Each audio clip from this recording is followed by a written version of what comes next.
Utah MMA fans, we had a great UFC card in Mexico City, and I think it's time to get talking about it because this event was just truly electric. The Mexican crowd was so loud, there was so much energy in that building, and it makes it for a really fun atmosphere. And we were talking before the pod, we're going back to the Apex next week. Decent card, but like when you watch a card like UFC Mexico, that's when you kind of like appreciate the fans, don't you think?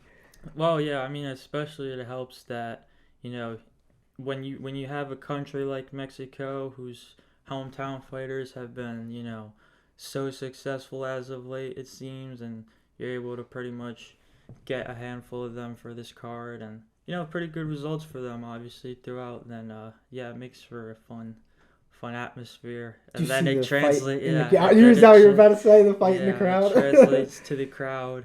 That was amazing. I love that video because like kind of like Dana was saying, nobody breaks them up. Like the security, like they just kind of like everybody was standing there, and these two guys are just going at it. And then obviously that crazy knockout. I love what we're talking about. We're breaking down a fight between fans. I know, right? And then afterwards, he's like, "I've never seen some shit like that in my life." Well, if Yeah, you've never seen that, then I've a lot of us clearly have never seen that. So yeah, that was pretty. That yeah, I'm not complaining. All yeah. right, more I'm not fights gonna in the condone crowd. fights in the crowd, but I won't say it makes me angry. As a true fight fan, I'll watch a fight at any level. But Guy just knocked him out clean with the right hand. it's pretty crazy. We should get a shot on the Contender Series. Do you imagine? But anyway, so I think we'll go from the fans' fights to the main event, as a normal transition would go. But in the main event, we had a flyweight fight, the Battle of the Brandons, where Brandon Royval beats Brandon Moreno by split decision, 248-47s, and then the other judge scored it 49-46 for Moreno.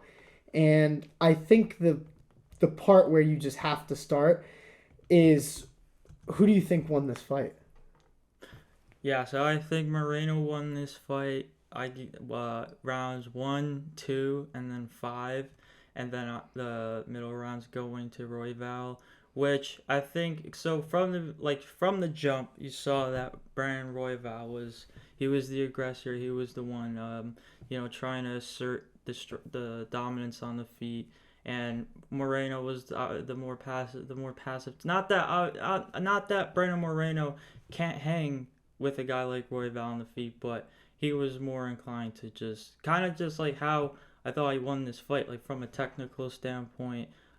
He out grappled Brandon Royval and did enough on the feet. Like he clearly didn't get hit as much either. So I think when you look at the fight as a whole, I think especially for two flyweight contenders, one guy being a former champion, the other who just fought for the title, like I think you expect more fireworks. So maybe over a 5 round fight as things escalate more and more, because we'll get into it too once once you bring up your side of the fight, like Herb Dean, for instance. Herb Dean's no stranger to inserting himself into fights, and if he needs things to pick up in a certain way, like he's gonna do it. That's what he did here in that 5th round. You saw Moreno kind of had like like you just heard, I gave him that 5th round anyways, but that could have been a lot more easier for him. Yeah. Well, he had And double underhooks at one point when Herb Dean separated them, and that's, to me, that's crazy. And like Herb is one of the best yeah, refs in the game, but when you have a guy who's a good wrestler like Moreno is, and he's got double underhooks on Brandon Royval, like that could end up being a takedown. And like it was like right when they really got in the clinches when he was like, "Come on, guys, pick it up, pick it up." I'm like, I get it if the whole fight was like that, but it wasn't. Like it was a fun fight, so I don't understand why they get into the clinch and then all of a sudden he like had to break them up. And Herb Dean's a great ref. It just, I don't know. I didn't really like that. And like you were kind of saying, I gave Moreno the same rounds that you did. So we're in agreement here that Brandon Moreno maybe should have won the fight, but at the same time, I don't think it was a robbery because like when you look at it, yes, Brandon Royval missed over 70% of the strikes he threw. That was like the big thing that everybody was mad about. They're like, if you look at the stats, Royval was not landing as cleanly as maybe like the judges probably thought. But we were talking about this. I feel like because the judges are just watching and they don't have access to like real time stats like that, at least not to my knowledge, they can't really see how many of those shots aren't really landing. And when Moreno is throwing counters, but he's not throwing like as many counters as maybe he should, because Brandon Royval leaves his head kind of like on the center line after he throws combinations. So I feel like that's why Moreno was kind of sitting back and waiting to counter, but he just wasn't doing it enough. And when the judges see one guy, like you were saying, going forward constantly, and Moreno's not really doing as much about it, it's kind of hard for them to give Moreno the round. But it sucks because Moreno probably should have gotten some of those close rounds just from the damage alone. I mean, those leg kicks were brutal. And he was landing all of the counters that he was really throwing. Like, he was landing at a high clip compared to Royval. And, like, this, it's crazy that the numbers were actually pretty close round by round, but Royval was throwing, like, 50 more shots, but he just wasn't landing them. So it's just really interesting to me how that fight got scored because, like I said, I gave it 1, 2, and 5. But I did think like the first couple rounds were close. I thought I honestly thought a lot of the rounds in this fight were close. Like maybe 3 to 4 out of 5 of them were almost too close to call, which is why I don't say it's a robbery. Yeah, which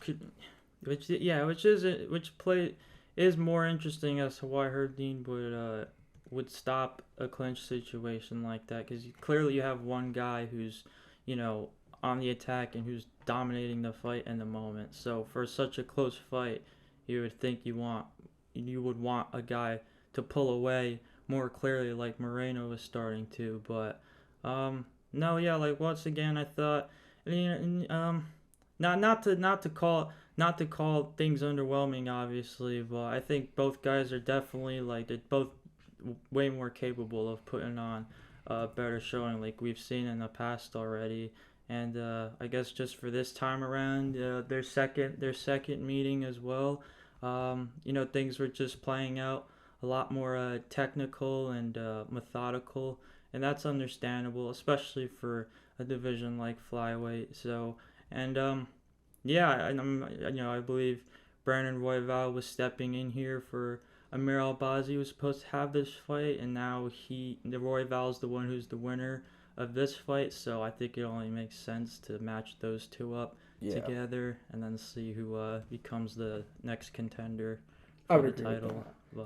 I would definitely agree with that, especially because flyweight doesn't exactly have like a top contender at the moment because technically it's Royval, but he also just fought for the belt and lost to Pantoja. So I understand why he wants the title shot, but I'm not sure if maybe this fight is what should get him there, especially coming off the loss before it. But I don't know, man. It was really close. It wasn't the craziest fight we've ever seen, but I thought, I mean, you know me, man. I love technical matches like this that kind of like you are super close to call. You really have to analyze it to like really get a good idea of who wins. You have to watch it a few times, but which is why something like Brandon Royval not landing as the percentage of strikes that he threw would be such like a key factor into why why me and you would score against him when the reality is that he ends up winning the fight. Yeah, so. And the thing is, like, even besides the fact, like, because he did miss a lot of those strikes, but because Moreno wasn't throwing a lot, he still outlanded him, even though he was landing at like a 28% clip throughout the fight, which is crazy. And the thing with Moreno too, though, is he had nearly like 3 minutes of control time, which I think should have been factored in because he was neutralizing it at that point, and those leg kicks were brutal. Like, when I think of who had more damage in the fight, or gave more damage, I should say, it'd be Moreno. But I kind of get, like I said, I do get it, because you have to understand from the judge's perspective, they're watching it, they don't have access to the real-time stats. So when one guy's just going forward, and the other guy is throwing counters every so often rather than at pretty much any chance he could get, it's hard for them to give Moreno the round because, those leg kicks did damage, but to the judges, when it looks like he only landed like a few of them and Royval still kind of moving forward through the pain, it's just tough. But we seem to both agree. We gave Moreno 1, 2, and 5, and Royval 3 and 4. But like I said, there's been worse decisions. There were worse decisions on this card in the prelims, honestly. But I thought that Moreno probably could have and maybe should have won. But at the end of the day, he kind of just came out there looking a little flat and probably should have just thrown more than he did. I think if he would have thrown more, he probably would have won. Because, like I said, I keep saying Moreno, Royval, every combination, he kept his head just right in range. And if Moreno just decided to commit a few more times, he really could have not only countered him more, but he honestly could have hurt him. But this was still a fun fight. Flyweight is always like a fun division to really have fights in. It's crazy to me that this division almost was like people were talking about getting rid of it at one point a few years ago before Figgy. So I'm glad it's still there because we get main events like this, which was fun, honestly. But to move on to the co-main event, which honestly was one of my favorite fights on the card just because of how it went. You start off, let's do this chronologically. I know I usually start off with saying the winner first, but this fight was honestly like a big story. So Brian Ortega, the last time he fought was against Yair Rodriguez in 2022. He gets caught, and I think it was the arm bar, and then Brian Ortega tore his rotator cuff on the way out of the submission. Yeah, what was it that it was they technically ended up like calling it, what was it? I think it was a TKO for Yair. So Yair wins the fight. Ortega has to get surgery. He has like 3 more surgeries in the midst of this like year and a half that he's been out. He even mentioned having some of the personal problems. He comes out to the octagon. He's getting announced. He's jumping up and down. He rolls his ankle, which is like, I used to play basketball, right? So like when I've done that and like did the day before a game or even like the layup lines and stuff before a game, I was always like, damn, I'm gonna have to run up and down the court when I can barely feel my like foot because the ankle, like when you roll your ankle, it hurts so bad. And like this dude had to go into a fist fight like that, which is, and he even said he was panicking in his head, like, oh god, that's not good. But he comes out, has a terrible first round. Yair Rodriguez drops him a couple times, almost finishes him both of those times. But even at the end of the first round, Ortega manages to scramble, gets on top, uses his great jiu-jitsu to get some ground and pound and finish the round on top. So even though the first round didn't go very well for him, arguably could have been a 10-8 for Yair, Ortega ended it off well. Then round 2 comes out, Ortega uses his jiu-jitsu, keeps Yair down, and then round 3 obviously hits him with that beautiful, beautiful arm triangle, and we got to see that jiu-jitsu that Brian Ortega is just so good at. And it's crazy. He hadn't had a submission since he fought Cub Swanson back in like the Reebok era. And wow. I think that's just like they were saying this on the broadcast too. It's just a testament to how much people really fear Ortega's jiu-jitsu. And you got to remember too, when he fought Volk, like he almost finished that fight. Like that's the reason why that was really when Volk started to get the credit is when T-City had him in that choke and he somehow got out of it. So like this dude's nasty. And he manages to pull off this amazing comeback against Yair Rodriguez. But I was so hyped to see it. It was a really fun fight. This was the fight I was the most excited for coming in, and I think it really lived up to the hype. But what did you think of the win by Ortega, man? Yeah, I think really it comes down to something like you can only train so much for a guy like Brian Ortega who has not only the arsenal that he brings on the ground, but the experience as well, and is able to just exploit all sorts of ways that he can get you to tap. I thought this was, it doesn't get any more badass than literally rolling your ankle in the intros, like everybody sees it and all that, and now you've got nothing but to just put up with it and see if you can last an entire fight. And not only did, but he didn't even need to go to distance. He's able to get the finish, and that's kind of what it's like. You just mentioned how it hasn't been since Cub Swanson in the Reebok era he's gotten a submission finish. I think with a guy like that who's able to navigate the way he's able to, like that carries you a long way. Like the more and more that MMA evolves and whatnot, guys see more and more stuff and whatnot. And then obviously a guy like Brian Ortega fights more and more, and he's not as much of a secret as he was coming in. But yeah, it's always a blast to see it. It's unfortunate though because you obviously want to see the guy at 100%, especially after everything that he's gone through and whatnot since the last fight. But for him to still be like it's an awesome story. There's no denying that. And we're always welcome to that when it comes to things like this. So anytime a fighter like overcomes adversity and manages to win in the octagon in that way, it's just so fun to watch. And like Ortega, we got to remember too, he's really is one of the best featherweights in the world. Like I know everybody is still high on Ilia Topuria, and I am too, obviously after that win over Volk. But Ortega's only really lost to the best. And like, yeah, you got the Yair fight, but that was also different circumstances because of the injury. But before that, it was Holloway and it was Volkanovski. So Ortega, like, people kind of sleep on him because of the inactivity and the injuries, but he's still out there, man. And when he is on it, he really looks like one of the best in the world. And I do think that him versus Ilia Topuria is such a fun fight. But the big question is, do you think he deserves a title shot off this, or do you think there's a fight in between? So I'm gonna take that question more as like, will he get the title shot after this?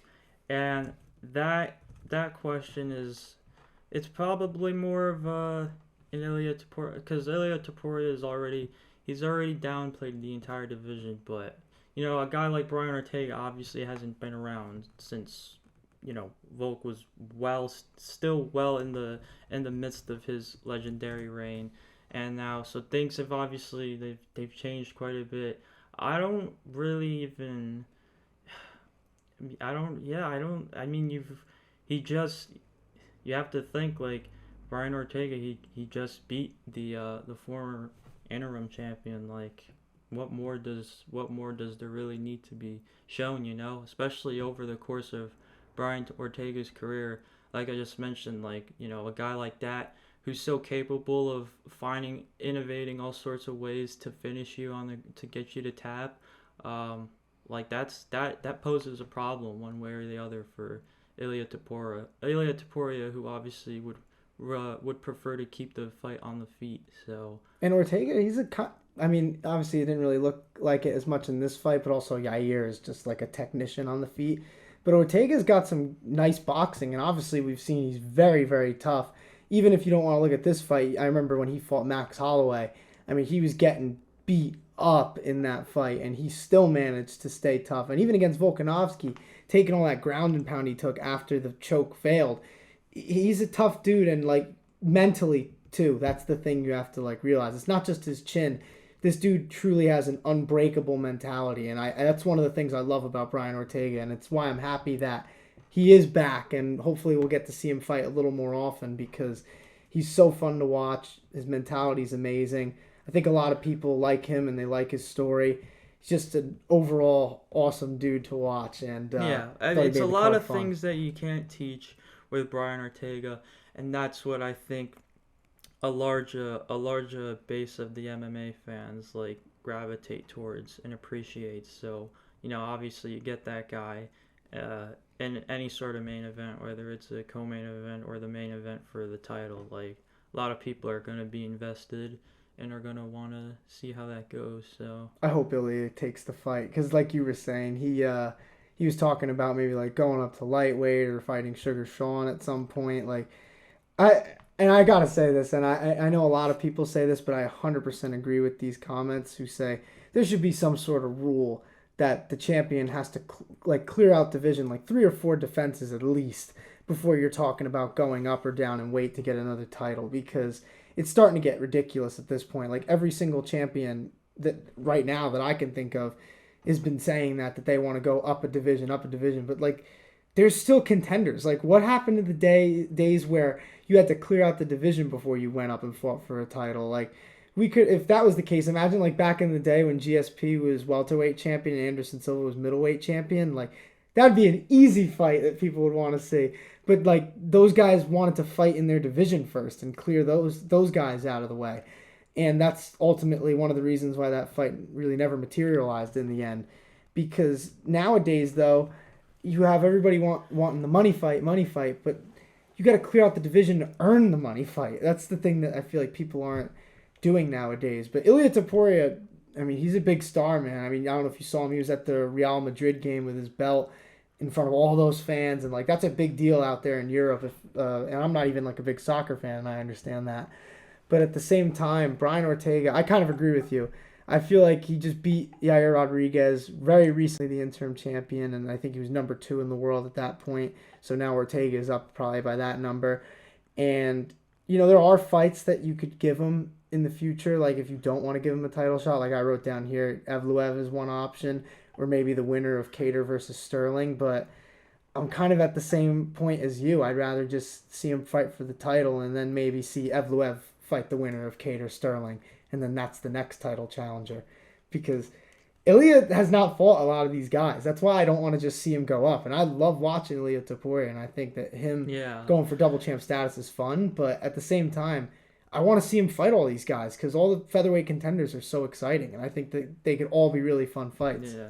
I want to see Ilia build his legacy. A lot of us could forget too, like how close Brian Ortega really was to beating Volk for the title when he got his shot, and like that's something that, you know, still replays at points when I watch Brian Ortega, especially after a fight like this where, you know, before the bell even rings, that he's already facing adversity and he's able to get through it and get a convincing finish. So if he could become champion, man, it would just be some incredible story, that's for sure. And I think a lot of people would love to see it. But either way, I want to see the fight, Ortega and Ilia Topuria, because I think stylistically it's just fun.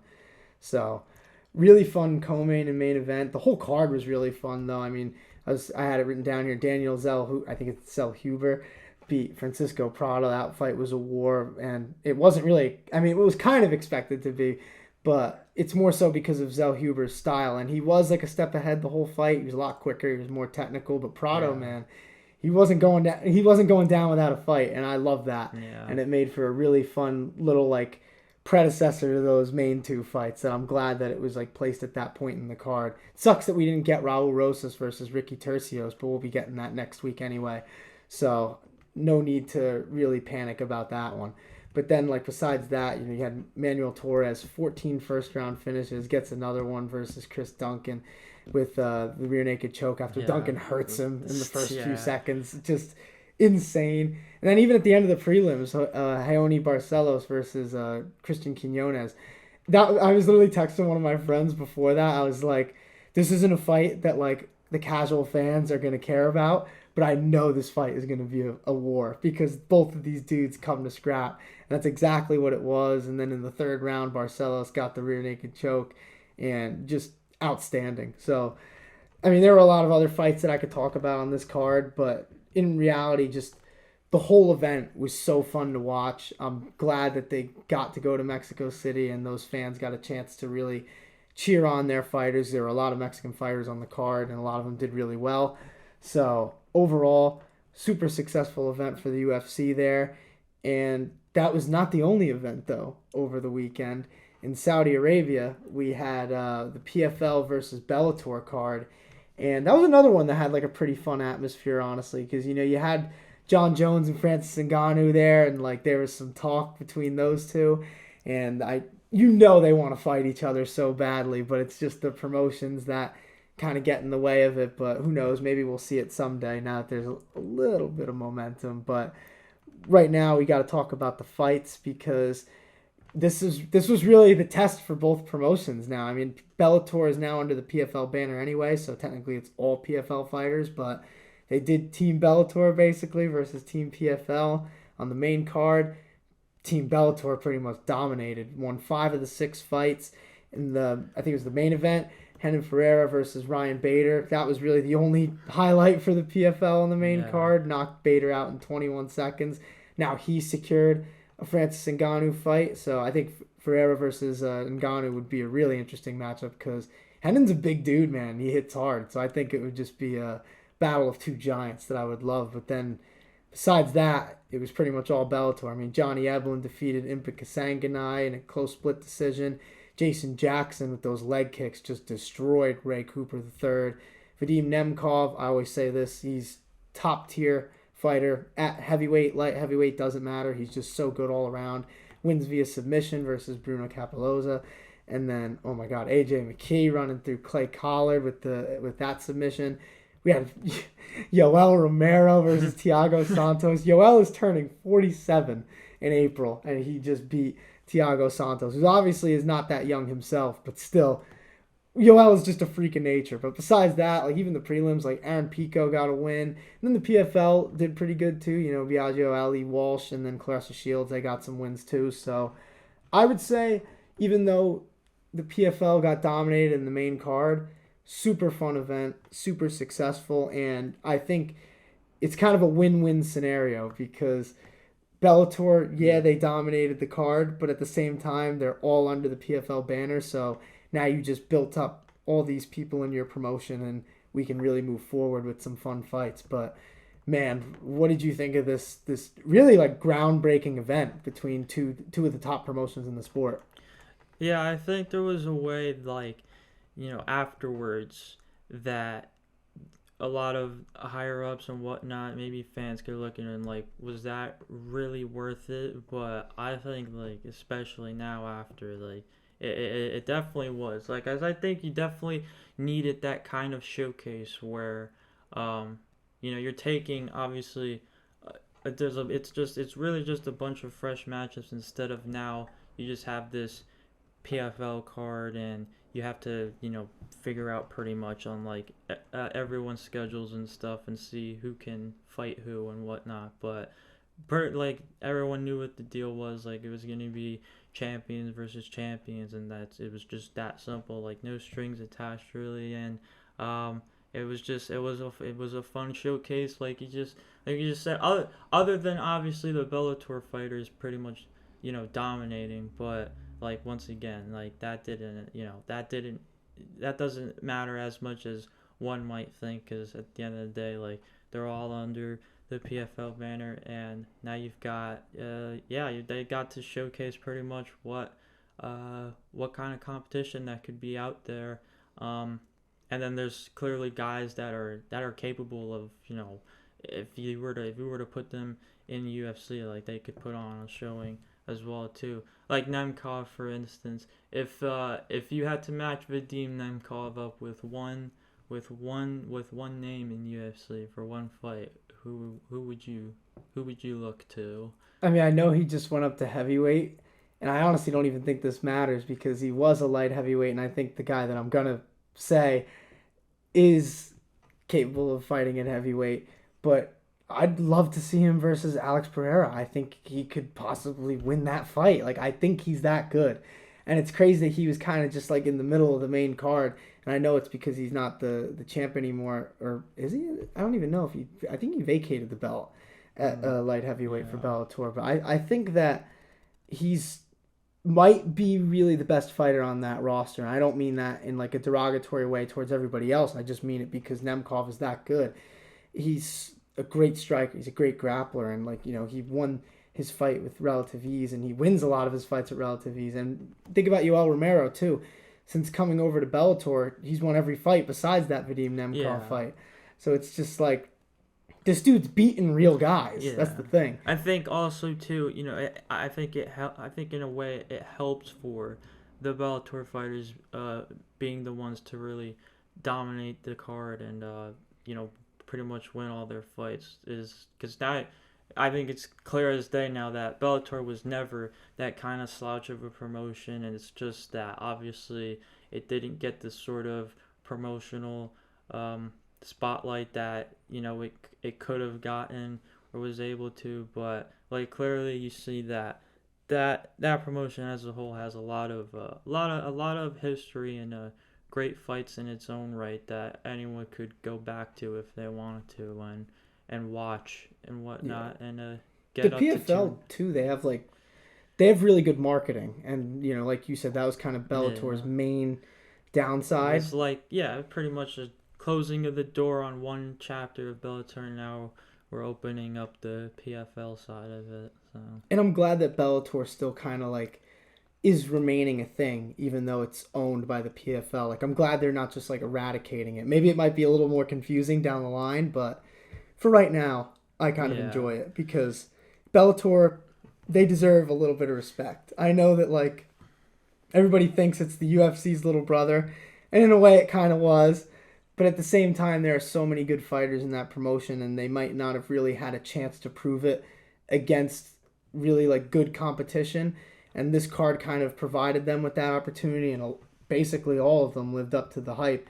Besides maybe Ryan Bader, but Ryan Bader was a good fighter in the UFC, so nobody really ever disrespected him anyway.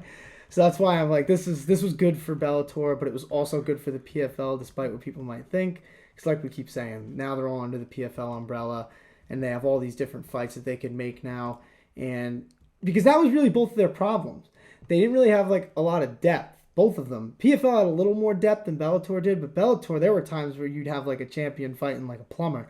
I'm joking around, obviously, but at the same time, that was really another big thing with Bellator that was a problem, and now it's not really a thing anymore because there's so many more fighters on the full roster now with the PFL and Bellator combined. But overall, I really enjoyed it. The only thing I didn't really like is that the champion versus champion fights were only 3 rounds. I know, like, if they would yeah, have made a lot of them 5 rounds, the card would have been like 10 hours long. But at the same time, like when I look at like Johnny Evelyn versus Impa Kasanganay, that was a super close fight, and I wonder what would have happened in those championship rounds because I think one of those fighters would have won way more convincingly. Because I know a lot of people were pretty like pissed about that decision, and or even honestly not even about the decision, just the fact that the fight had to end after the third round after being so close. Because it's interesting because Johnny Evelyn's another one of those guys who's a really really good fighter for Bellator, who I think is UFC caliber, and Impa Kasanganay obviously fought in the UFC but didn't really have like a lot of success as or really hasn't had the same success that he's had in the PFL. So it was cool to kind of like watch these matchups between the elite of the elite in both promotions. I think that they did a good job with it, but this is one step. They have to keep moving forward. They have to keep putting on fun events like this that the fans want to watch. It seemed like a lot of people enjoyed it, and they're still a yeah, ways behind the UFC, but exactly. it's a I good think step. yeah, I think there's definitely still uh I won't even say more ways, but more opportunities to help transcend the sport of MMA. And this something like this was something that definitely helps out with that. So we'll see what else is to come, pretty much. Yeah, it was a fun weekend. Next weekend should be pretty interesting too. I mean, we have another card at the Apex, but it's a decent one. Rosenstruck versus Gaziev in the main event. Obviously, like I said before, Raul Rosas and Ricky Tercios are going to be fighting on this card, so that gives it a little bit of star power. I think a lot of people like watching Raul Rosas, and I remember Ricky Tercios from Tough, and Yeah. he's a character himself, and he's fun to watch. So I think that one will be really interesting. And then besides that, like low key, pretty good boxing card. Amanda Serrano headlining, and then Jake Paul in the co-main event. It's been kind of like slept on because Jake Paul seems to actually be taking his boxing career a little more seriously, fighting like guys who, they might have flaws, but they have good records and they're not, Mhm. MMA fighters, which is a start. So I'm curious to see how those fights go. It's interesting to see him in the co-main this time, kind of in a more like sleeper type of fight. But we'll see what happens next weekend, and we'll see what video we decide to put out because I think we can maybe do a couple different things with it depending on how the cards go. But we'll see what happens. Either way, we'll be back next week. So see you all. See ya. Easy guess.